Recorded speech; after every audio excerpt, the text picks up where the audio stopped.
Hello, Mr. Wellman. This is the speed of sound and the beat frequency by Jung Win and Julie Fields. So for the speed of sound method, a wide open area was used that had a tall building with a flat side. We clapped until we heard an echo the loudest and clearest. We then clapped at a rhythm where the echo was heard midway between claps. Once that rhythm was established, we clapped approximately 20 times and timed how many seconds had passed. We then measured the distance between us and the building. And for the explanation, so the sound went toward and hit the building's wall and went back as an echo. The total distance traveled by the sound was twice the distance from the source, the clapping person, to the flat wall. The process was repeated 20 times, 20 claps with 20 echoes, and then the time was measured for the whole 20 trips.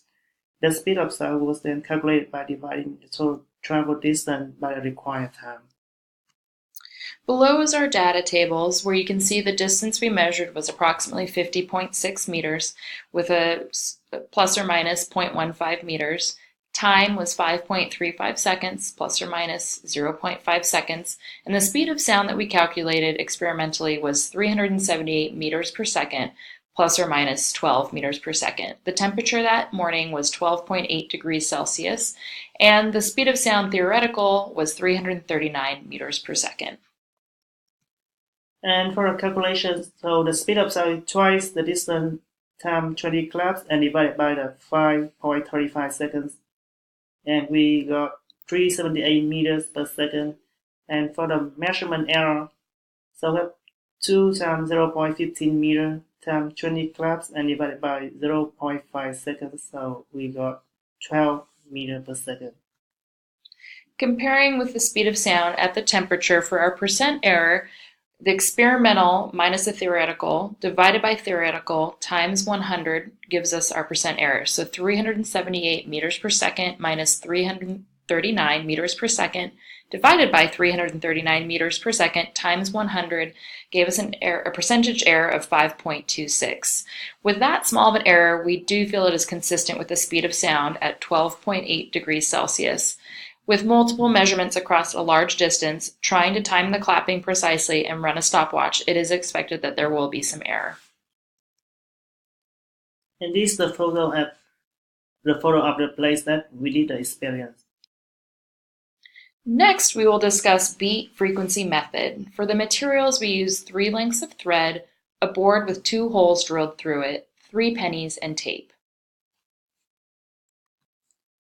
And to the right is the photo of the pendulum.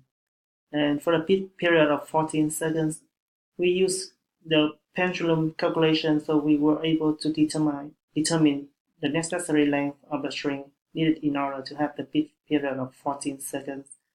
So the strings were measured and cut to the correct calculated length and then attached to the board. 1 penny per string was attached on the end of the string. The board was placed so it was level and the pennies were able to swing without any interference. Below, you will see several equations that we use to calculate the necessary lengths of string. And we decided to let L1 equal to 0.9 meters and then L2 therefore was 0.7 meters, so make it easier to measure and cut accurately. Beat frequency is the difference between two frequencies, so it is possible to have two frequencies in which one of them is faster and the other is slower than the chosen frequency. To calculate a third length, we use the equation below. And to keep the same length of L1, we used 0.9 meters but plugged it in for L2 to solve back for L1, which equals 1.2 meters.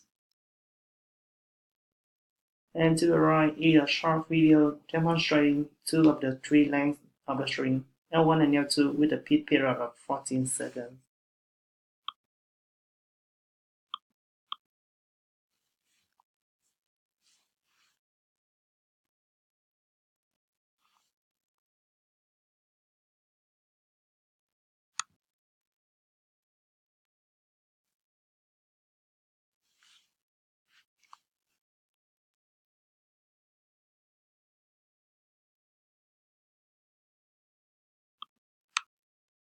To the right is a short video demonstrating two of the three lengths of string, L1 and L3, with a beat period of 14 seconds.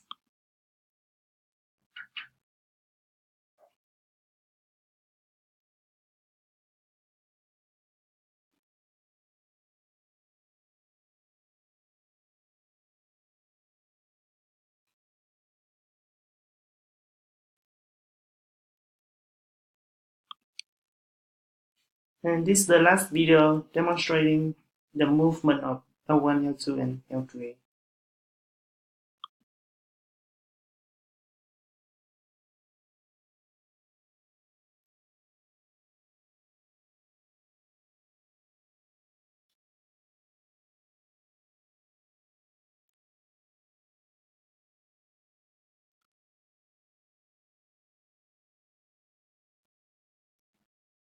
Thank you for watching our presentation on the speed of sound and creating a beat frequency. Thank you for your listening.